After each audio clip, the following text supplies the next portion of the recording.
Go hello please అండి membership తీసుకోండి. Membership live పెడతాను సపరేట్గా. డిఫరెంట్ లైవ్ ఉంటుంది. డిఫరెంట్ అంటే ఏముండవులండి. ఇప్పుడు అందరు చెప్పినట్టు ఎక్స్పోజింగ్ ఏముండవు, కానీ పర్సనల్గా మాట్లాడుకోవచ్చు. నాతో మాట్లాడాలనుకున్న వాళ్ళు, పర్సనల్గా మాట్లాడాలనుకున్న వాళ్ళు మాట్లాడచ్చు. మెంబర్షిప్ తీసుకోండి. మెంబర్షిప్ లైవ్లో మాత్రం పాల్గొనవచ్చు.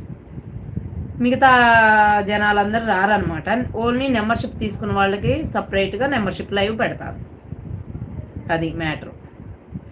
మెంబర్షిప్ లైవ్ అంటే ఎక్స్పోజింగ్. ఇప్పుడు మిగతా వాళ్ళు చాలామంది లైవ్లో చెప్తున్నారు ఎక్స్పోజింగ్ అది ఇదని. అవి ఏమి ఉండవండి. కాకపోతే పర్సనల్గా మాట్లాడుకోవచ్చు. అది దానికి ఇష్టమైన వాళ్ళు మెంబర్షిప్ తీసుకోండి. సూపర్ చాట్ ఇవ్వచ్చు, సూపర్ స్టిక్కర్ ఇవ్వచ్చు. దయచేసి సపోర్ట్ చేస్తారని మనస్ఫూర్తిగా కోరుకుంటున్నాను. అది అట్లా ఎక్స్పోజింగ్ అలా చేసే పని అయితే ఈ పాటికి నా ఛానల్ ఎక్కడో ఉండేది. కాకపోతే అలా మనం ఏం చెయ్యం కాబట్టి ఇక్కడే ఉన్నాం.